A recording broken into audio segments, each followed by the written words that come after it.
I must place the unions in proper pathway for them to join them.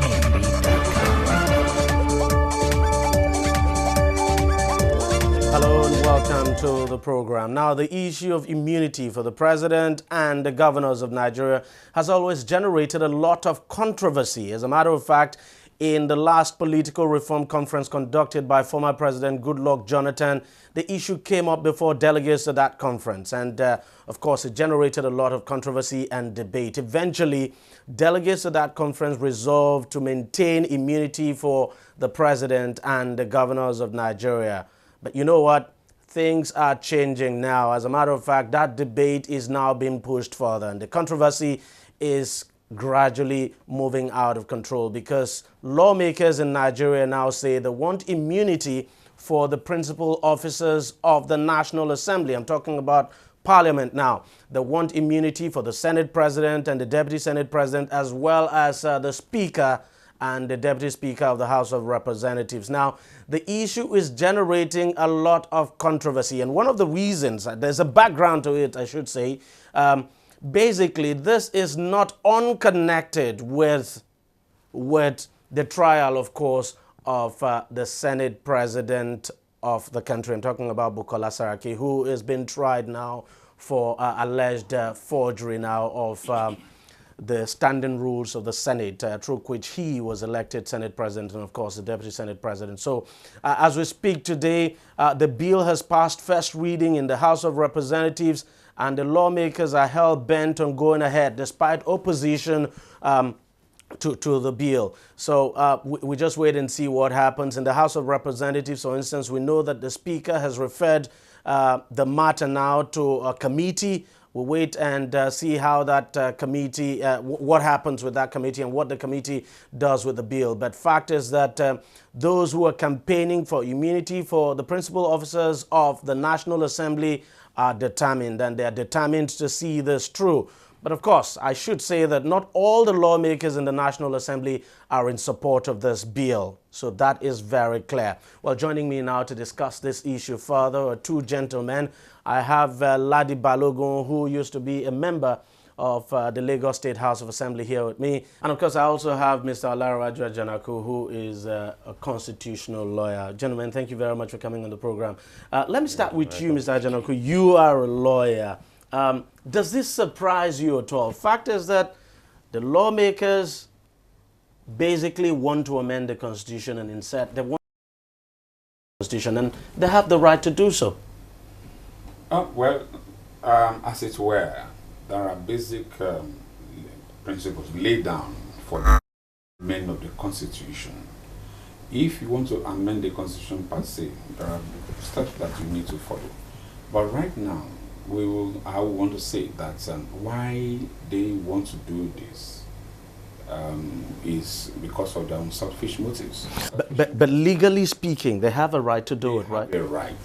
They have a right. They can amend any portion of the Constitution, but as it were, there must be a bill brought forward by a member. Of course, that bill has been brought forward now. Because you have committees being set up to look in, even to go into second reading and all that. But then, we will now begin to look at it. Why now? Why do you want an amendment to the Constitution, particularly on that segment? There are other things to be done. They have not done. They have refused to do that. Well, why do we want to amend this Constitution now? And it's quite surprising because even before now, you know, the argument has been out there that the immunity for the president and even the governors should be removed. And now, you know, we're taking this further now by saying give more immunities to more officials of government. Some courses have said, well, you need to remove the immunity, you know, that the president has, the vice president has, governor and deputy governors. But then you look at it, you will come to a chaotic situation. We don't want that. We want governance to be smooth. The executive arm of government is where you have the president and the vice president. Begin to look at it. That's by virtue of Section 5 of the Constitution. Section 4 is just for the senators, the National Assembly, and the House of Reps. They are basically to make laws, while the interpretive arm of the government is the judiciary under Section 6. All these things, they are well defined. The roles each one have to play has been well defined. So now, what are we talking about? We want a situation where you have immunity for the principal officers in the National Assembly and House of Representatives. Just imagine. You are saying, that's why I said basically in the first instance that it is ill-timed. This is not the time we should ask for that. But no matter what you do now, even genuinely. Should we even be asking for that? We shouldn't. We shouldn't. Not at this time. We shouldn't be asking for that. Because we seem to be forgetting something that, look, like the leader of the Senate, that's the president of the Senate, yes, is he's just first among equals. He's a senator. He's just like every other senator. He's a senator. He's first among equals. So why create immunity now for that office? That is why we are saying, that's what majority of people are saying. I'm one of them. I'm only saying that this is not the time. There should even be any immunity in lawmaking. Principal officers in the lawmaking process for this country. What's immunity? What are we talking about? Is anybody going... immunity that they're asking for, immunity from being sued to court or being charged to court, sued criminally or sued under any civil matter. But something is clear, even in the Constitution, under that section 308 that they're asking for the immunity, by virtue of subsection 3 of it, it is only saying they can be sued, but they can be sued nominally. That is, they cannot participate actively in any matter that comes before the courts. You can, just as you want, you can sue Lagos State Governor, you sue the Lagos State Governor, not that the Lagos State Governor will appear to court and in court to defend any of the matters in which he's been sued for or against. You understand? But then we need to understand that if you will do this, you give immunity to the principal officers in the National Assembly and principal officers in the House of Representatives, what are we going to get? Well, before long, of course, that probably speakers of the House of State Houses, State Houses and Assemblies will be asking for immunity as well. Which is wrong. But let me come to you, Ladi Balogun. Are you surprised that this is happening? Are you surprised that lawmakers would be pushing for immunity for principal officers of the National Assembly? Thank you. I want to say I'm not surprised because of the caliber of people we have at the National Assembly. Sometimes you have to look at the personality of the people who are presiding over you before you know what you can expect from them. Come to think of the 8th Assembly. First, let me call it an impression. There's a difference between principal officers and presiding officers. Okay, these are presiding officers. The principal officers include the majority leader, the minority leader, the whips. That's quite true. But they are specifically requesting for immunity for the presiding officers. The Senate President and the Deputy Senate President, Speaker of the House and Deputy But they're asking, no, basically, I'm sorry, but they are not only asking for presiding officers, they're asking for principal officers. That's what we have. That's what we know. If you see, apart from the presiding I don't know officers, if you have seen the bill. I've got the copy of the bill. Okay. Sponsored by Honorable Leo Ogo, the minority leader in the House of Representatives. They are specifically requesting for immunity for the presiding officers. And like you said, they are just one among the first among equal. All of them got to that position by virtue of the election. They were all the same and equal. Yeah, exactly. The members, they got to that position because members of the representative or the Senate elected them to be there. Exactly. And that is why they are there. Yes. Anyway, however contested or not. So by the way they came, the leadership of the 8th Assembly emerged. That's why I said I'm not surprised that this kind of thing is coming up. Because they are taking governance backward. They have left everything that concerns the people of Nigeria undone. They are now focusing on me, myself, in the House of Representatives or in the Senate. For God's sake, majority of Nigerians have spoken. And they've spoken well. The last time I was a member of the ad hoc committee that drafted the Lagos State position in the amendment of the Constitution, 1999 Federal Constitution. But unfortunately, the former president did not assent to it. It required 24 houses of assembly to pass in concurrence any section, clause by clause, of the Constitution before it can be amended. Let me get this straight now.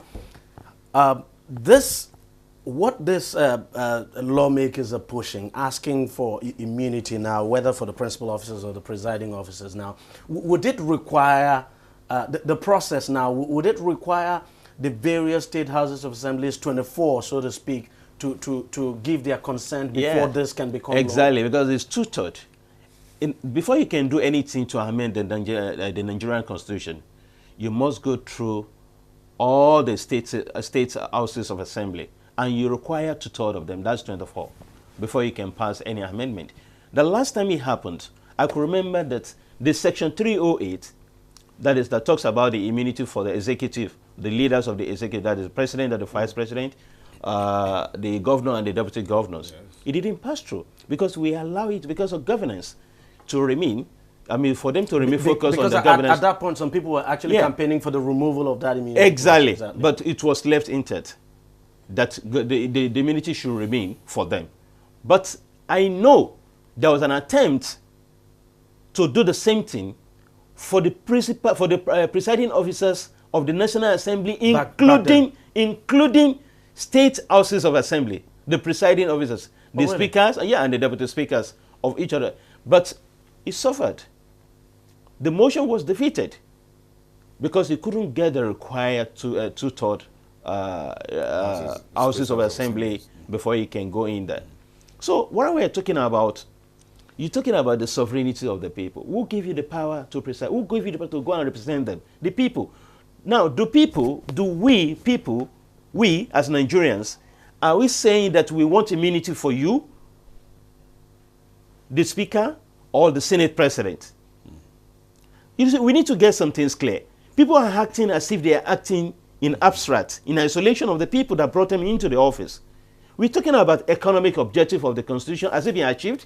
We're talking about social objective of the Constitution as later. You know, this is a grand norm of our democracy. This is what is guiding all our activities, all the political process.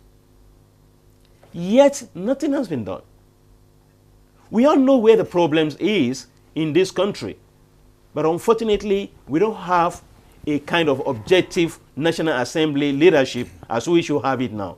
What should be at the front burner now is how to drive out poverty, how to ensure that inflation comes down, how to ensure that our commercial banks are lending at zero, very low percentage interest rate. Not double digits, single digit interest rate. Yes. How can we revive agriculture? What's happening to our industries? There are bills that you can sponsor. There are laws that you can amend that will bring about all those. Unfortunately, we haven't seen those bills. I'm going to come back to you, Larry. I'm going to come back to you. Mr. Ajanaku, let me ask you, let's face it. Reality. Let's face reality. Yes. The National Assembly may probably not be talking about or not have been speaking about immunity now for the presiding officers or the principal officers if there wasn't this face-off, so to speak, between the National Assembly, especially at the Senate level now, and the presidency. If, for instance, the Senate president was not on trial, the deputy Senate president was not on trial. Now, fact is, this might probably not be happening. So do you think this is basically, this whole issue of immunity now basically has to do with the fact that the Senate president and his deputy are now put on trial for alleged forgery of documents? I want to believe so. You know why? Let us look at it like this. If you make laws, you don't make laws retroactively. You don't make laws today and expect the laws to have been in operation since about 1st of January. Yeah, exactly. First point. Secondly, look at it this way. This man is already on trial. He's in court. Though there is a segment of in the Constitution that says any matter that has been on against such a person will cease immediately upon assumption of office as either the president, deputy, vice president, governor or deputy governor. Yeah. Now, will you, by a law that is now presently just passed, now say that every matter ongoing against the presiding officers should stop before that law was enacted? Exactly. Remember what happened when AGF was asked to come before the Senate yesterday, I mean the Attorney General of the Federation, asking him why he proceeded against the presiding officers now.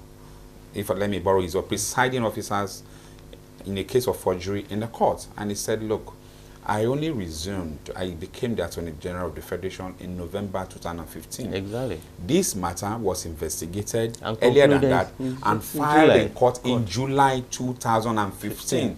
I have no say in it. Should I, because the matter that was ongoing, or because you have asked me to come now, stop all proceedings in that matter that are currently ongoing? The answer is no. I'm also looking at it that it is. Okay, now I get your point. What you're basically trying to say is that, look, the Senate President and his deputy, or even the lawmakers, should not, in their wildest dream, think that if they succeeded in passing this bill, making it law, that the trial against the Senate President would stop. No, I don't think so. But mind you, as my brother here has rightly pointed out, they require two-third majority. And that's a process that a lot of people don't understand here, because a lot of people think... You must pass through it. It they ends just with say the National Assembly. No, there must be a concurrent admission or submission to that by two-third. Two-third, as you know, of 36 would be 24 states. So 24 states must also agree with that amendment before it is eventually passed. They going through the plenary session and all that will not even do anything until all the states' houses of assembly pass the same, accept the same thing. Now, this is something important that people must understand, because the impression that has been created out there is that, you know, once this bill, for instance, passes through the third reading, before you know it, it becomes law. So it is not like the bill. Maybe I need to say like, you know, there was a bill also mooted for against this media bill. Yeah. You know, when Nigerians kicked against it, because they have that power to do that, it will become law in that regard, because it's a new thing. Become an act of an act on its own. We can have an act of the National Assembly. But then it became dead on arrival because Nigerians kicked against it. You understand? Majority of the people who had things to do, I also kicked against it when it was mooted. I told them that it was dead on arrival. That whoever mooted the idea of bringing that bill should know that that bill was dead on arrival. The moment it never saw the light of the day. The same thing will happen to no matter, look, let it go this way. But will all the two-thirds of the states assent to this? I differ. Maybe I need to say this, in addition to what my brother said. The people, Nigerians, do they matter in the eyes and the minds of our National Assembly members? The answer is no. If people matters to you, if Nigerians matters to you, what you won't go ahead. Me, myself, you won't go ahead basically to sponsor a bill, talk of passing the first reading, passing through the second reading, then pass it on to a committee who is going to do the public hearing, then come back for the third reading before he passes into a House of the National Assembly, then give it to President for his assent. If the people matters in their life, if they know that really we are going back to me, the people who have the sovereignty of the power we are exercising on their behalf, they would have gone to the extent of sponsoring the bill in the first place, talk alone of passing it through the second reading. It's at the second reading stage that you're going to look at the flesh, the bone. You turn it and say, okay, this is the merit and these are the demerits. So it was at some point you saw the majority leader and the minority leader speaking. Yeah. It was firestorm. It was in the House of Rep that day. Yeah. That was when you see them talking. Okay, let me ask you this question. And let us ask our National Assembly members these questions. There are three arms of government independently operated, or interdependently operated, rather. No, they don't interdepend. No. There are some level of interdependence. It depends on the context. Yes. The context in which, it depends on the context. If you say interdependence, use the word loosely. Okay, fine. Fine, I agree with you. Independently operating, but they are also interdependent. Yes. The executive, they are to execute wherever you do. Yes. In the under Section 5 of the Constitution. Yes. And the judiciary is there for interpretation of the law you're making. Are we saying that the Chief Justice of Nigeria, the justices of the Supreme Court, the justices of the Appeal Court, or the Chief Judge, or the President of the Court of Appeal, or the President of the High Court should have immunity as well? No, are we criminally? we Are we might get to criminal? that stage, Excuse I mean. me. Are we criminally minded to the extent that we are saying that for you to go and serve your people, you must have immunity before you can serve? In other democracies, in developed democracies all over the world, can any member of the National Assembly point to any democracies? I'm not aware of where any they have democracy it- where no, the let me- speaker or the head of parliament is. They appear in court. They appear in court. No, yes, they do. But They then appear in there court. are some countries, like my friend will say, that I think Philippines also, Okay. Australia, Okay. and though Turkey. In the case of Australia, I mean, was it's part a of parliamentary it. system. Yes, anyway. Turkey was part of it initially, but they had to also remove the immunity only last year. To say no, if you go against the constitution, if you go against laws of this country, you should face be the law. able to proceed against you. Yeah, So to face if you the law. have laws, you see, something will straighten these people up. If you have laws that are enforceable against you when you go wrong or do any wrong, you will be afraid to go wrong in the first instance. That's But if exactly. there's nothing, you feel you have Exactly. immunity, you can do anything.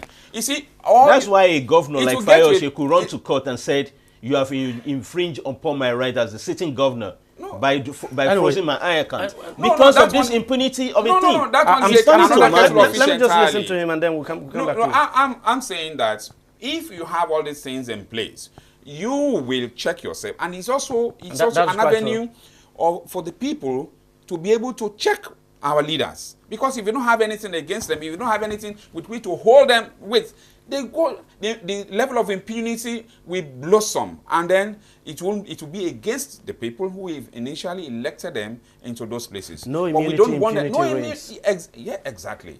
That's what I'm saying. But now, I don't want you to go to the issue of Fayose, because we are not talking about the powers. No, we're we don't. not even We are talking leaving. about that. Let's just leave it aside entirely. But what we are saying basically is, look, these people were elected. Were not select. Were elected to come to this house, to the House of National Assembly and House of Reps, to do basically certain things. Make laws for the betterment of the people of this country. Okay, now are they up to that? we also know are they doing that? We know something. I mean, that other than this immunity, we Yes. know that these lawmakers, I mean, are also asking for life pension for Oh my goodness. the what a presiding officer, You know so to something? speak. Life pension, that I just don't want to hear about it. Look, we have 26 governors, former governors, in the House of Assembly. 26 former governors. Yeah, exactly. In that they are receiving pension now Exactly. from their respective states.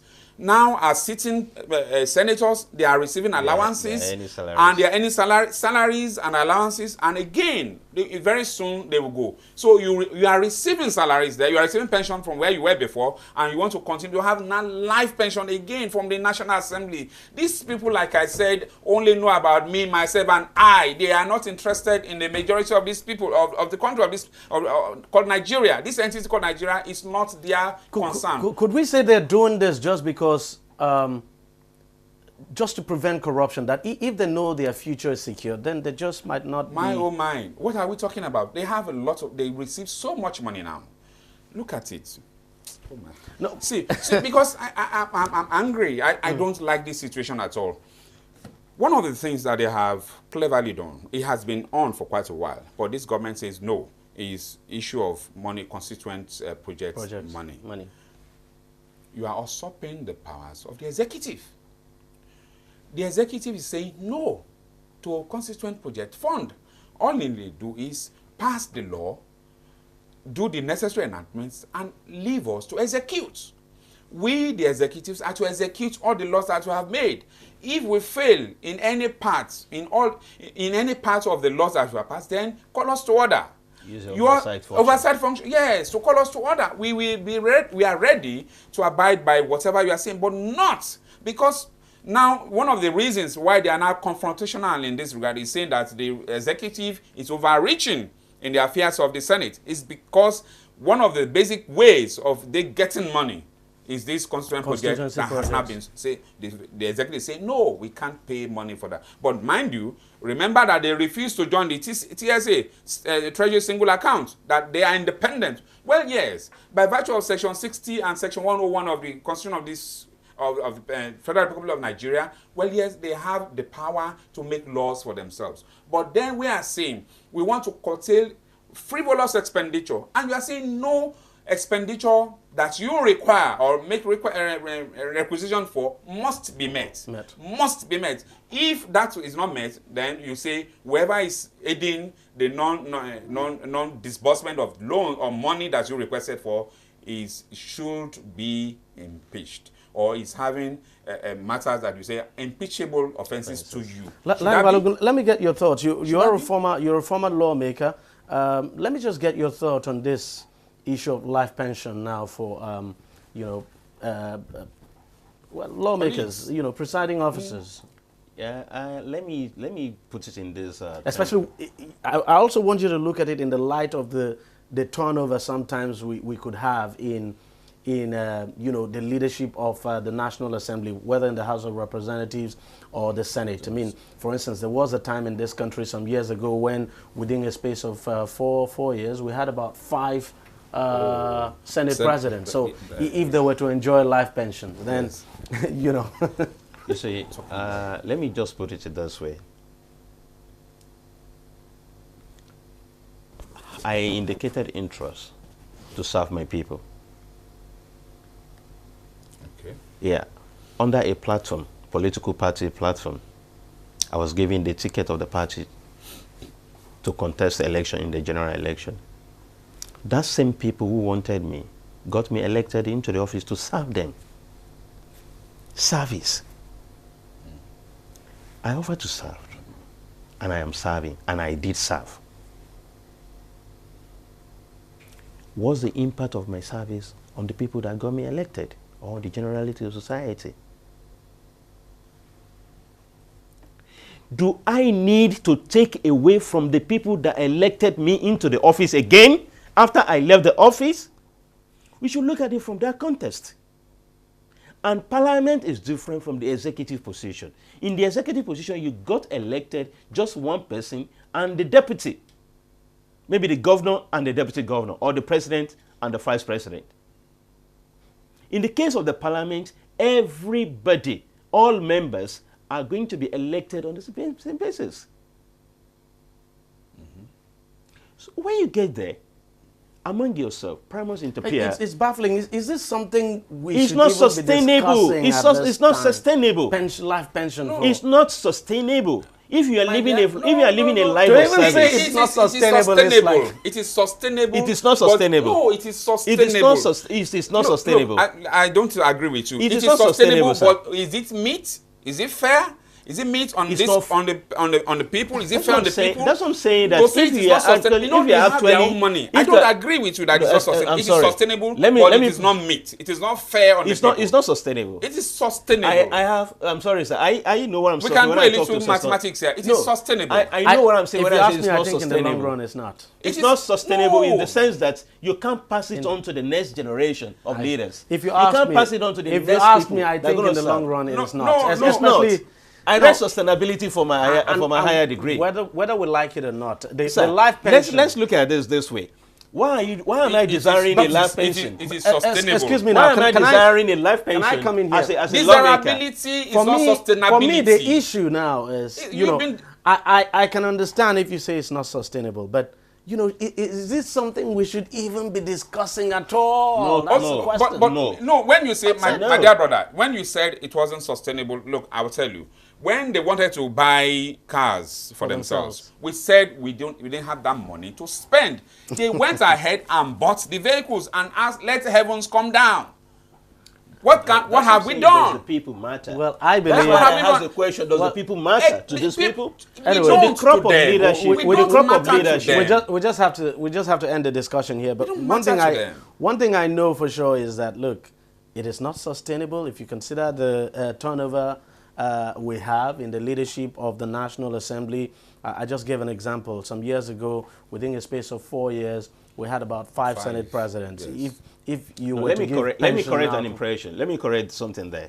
You see, when the law is crafted, okay, there's going to be a clause that will say that a president of the Senate or a deputy president of the Senate who must have served a tenure or a term is entitled to. Well, so let me just tell you. But even at that,